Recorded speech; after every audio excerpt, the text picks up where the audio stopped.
A feature is a distinct unit of functionality within a product that delivers measurable value to the user or business. Unlike tasks or bugs, which are often technical in nature, features represent meaningful capabilities that contribute directly to the user experience or achieve a strategic objective. They often align with the product roadmap and support long-term business goals. The feature name is the first critical component. So it should be concise, descriptive, and immediately convey the purpose of the feature.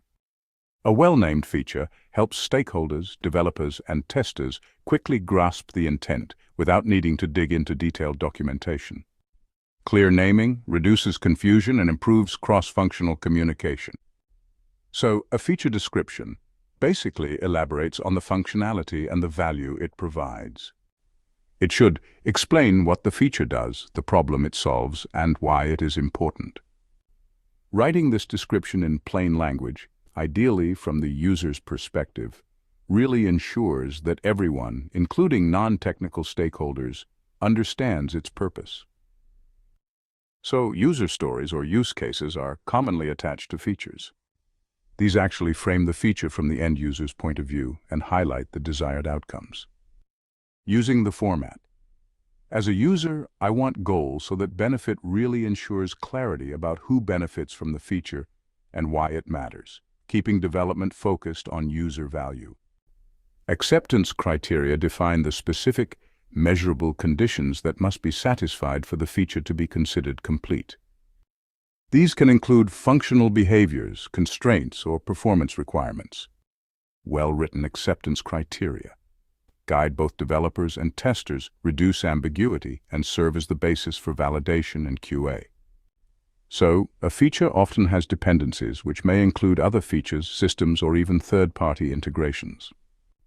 Documenting these dependencies is essential for planning, since it helps teams identify blockers early and sequence work appropriately.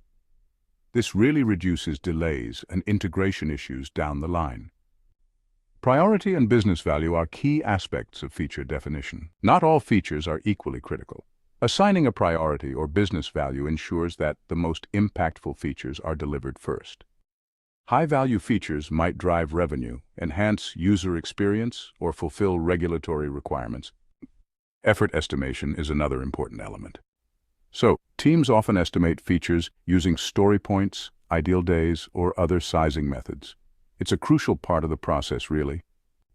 You see, this helps with sprint planning, workload management, and risk assessment.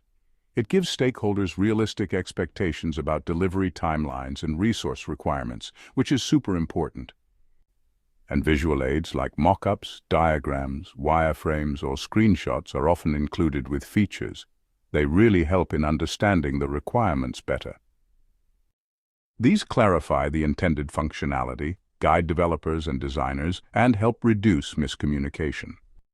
Visual context ensures the feature is implemented as envisioned and aligns with the user experience goals.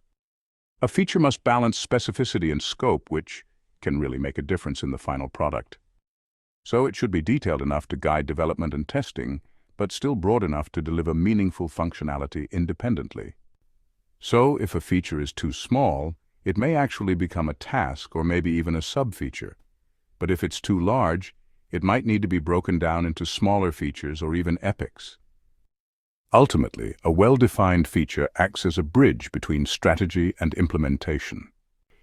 It connects high-level business goals with tangible outputs, aligns cross-functional teams, and ensures that development efforts produce value for users and the business. Features are central to Agile because they structure work around delivering outcomes rather than just completing tasks.